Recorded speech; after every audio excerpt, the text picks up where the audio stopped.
Hello বন্ধুরা, Skynet চ্যানেলে তোমাদের সকলকে স্বাগত জানাই। তো আজ তোমাদের বলবো যে স্বামী বিবেকানন্দ স্কলারশিপের কিন্তু এবছর কিন্তু একটা নিয়ম বার করা হয়েছে, যেটা হচ্ছে তোমাদের ইনকাম সার্টিফিকেট। এটা অনেকে হয়তো কাউন্সিলরের থেকে লিখিয়ে আপলোড করছো, অনেকে পঞ্চায়েত প্রধান থেকে লিখে আপলোড করে দিচ্ছ। এগুলো কিন্তু সব রিজেকশনের জায়গায় চলে যাবে।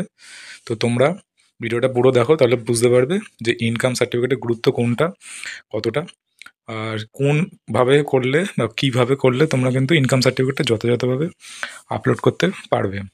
তো চলো দেখিয়ে দিই। এই জন্য তোমরা কিন্তু অফিসিয়াল ওয়েবসাইট sbmcm.wp.gov.in এই সাইটে চলে আসবে। তো আসার পর দেখো ডাউনলোড বলে একটা অপশান থাকবে, ওখানে গিয়ে ইনকাম সার্টিফিকেটে ক্লিক করবে। তো দেখো একটা পিডিএফ ফরম্যাটে একটা তোমাদের ফাইল ডাউনলোড হয়ে যাবে। তো দেখো model proforma for income certificate. এই ইনকাম সার্টিফিকেট প্রোফার্মাটার ওপর কিন্তু তোমাদের অ্যাটেস্টেড করাতে হবে বিডিও বা এসডিও বা তোমাদের মিউনিসিপ্যালিটি এক্সিকিউটিভ অফিসার বা ডেপুটি কমিশনার অফ কর্পোরেশন বা গ্রুপে কোনো গ্রেডেড অফিসারকে দিয়ে কিন্তু তোমাদের এইটা অ্যাটেস্টেড করে স্ক্যান করে দিতে হবে 400 কেবির মধ্যে পিডিএফ ফরম্যাটে। তো অনেকে কিন্তু অনেক কলেজ কিন্তু আবার শুনছি যে এসডিওতে ডাইরেক্ট বা বিডিওতে ডাইরেক্ট অ্যাপ্লাই করে অনলাইনে ইনকাম সার্টিফিকেট সেটাও আপলোড করলে কিন্তু হবে। তো যাই হোক, তোমাদের কলেজে কিন্তু এটা সেটা জেনে নিও। কিন্তু মেন হচ্ছে এদের প্রোফার্মা যেটা দিয়েছি এটার উপরেই কিন্তু অ্যাটেস্টেড করে তোমাদের জমা দিতে হবে।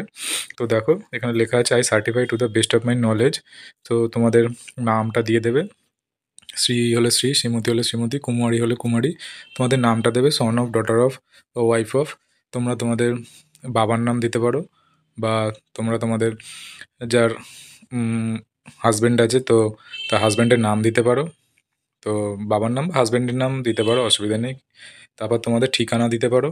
তো এখানে আর একটা বিষয় আছে, যারা অ্যাপ্লিকেন্ট তারা তাদের নামেও করতে পারো, বা অনেক কলেজ আবার বলছে যে তোমাদের গার্জেনের নামে কিন্তু ইনকাম সার্টিফিকেট বানাতে।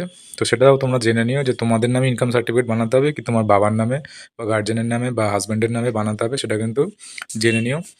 তো যাই হোক, তোমাদের নাম দেবে, তোমাদের গার্জেনের নামটা দেবে, তোমাদের অ্যাড্রেসটা পুরো দেবে, টাউন, পিএস, ডিস্ট্রিক্ট পুরোটা দেবে, উইথ পিনকোড অবশ্যই দেবে। তো তোমরা সেইখানে তো নোন টু মি ফর এত বছর, তো তোমরা মোটামুটি এই জায়গাটা ফাঁকা রেখো, বা 1 বছর 2 বছর লিখে দিতে পারবে কতদিন ধরে উনি চেনেন। এটা ওনার সামনেই তোমার ফিল আপ করাটা ঠিক হবে, এই জায়গাটা কত বছর তোমাকে চেনে, নোন টু মি ফর এত বছর। তো হিজ আর father guardian husband is a permanent residence, আবার সেই সেম অ্যাড্রেসটাই তোমায় দিতে হবে। তারপর তোমাদের 23-24-এ তোমাদের অ্যানুয়াল ইনকাম যেটা ফাইন্যান্সিয়ালের ছিল, তো বছরের ইনকামটা এখানে কিন্তু দেবে তোমরা, সে তোমাদের অফিসার এগুলো করে দেবে। সিগনেচার, নাম, রেজিগনেশন, ফুল অ্যাড্রেস এটা কিন্তু ওনারাই দেবে। তো এখানে তোমাদের কিছু করার দরকার নেই, এটা ওনাদের সামনে তোমরা ফিল আপ করবে। তো এই ইনকাম সার্টিফিকেটটা কিন্তু তোমাদের লাগবে। তোমরা অন্য কোনো কাউন্সিলর বা তোমরা পঞ্চায়েত প্রধানের ফরম্যাটের উপর ফিল আপ করে বা এমনি ফিল আপ করে জমা দিলে কিন্তু তোমাদের হবে না, তোমাদের রিজেকশন হয়ে যাবে, বা তোমাদের এডিটের জন্য পুনরায় সেন্ড ব্যাক করবে তোমাদের কলেজ তো বা স্কুল। তো যাই হোক, আরও কিছু কোয়েশ্চেন থাকলে কমেন্ট বক্সে জানাতে পারো। ভিডিওটা ভালো লাগলে একটা লাইক করো। আজকের মতো এখানে, সবাই ভালো থেকো, টাটা বন্ধুরা।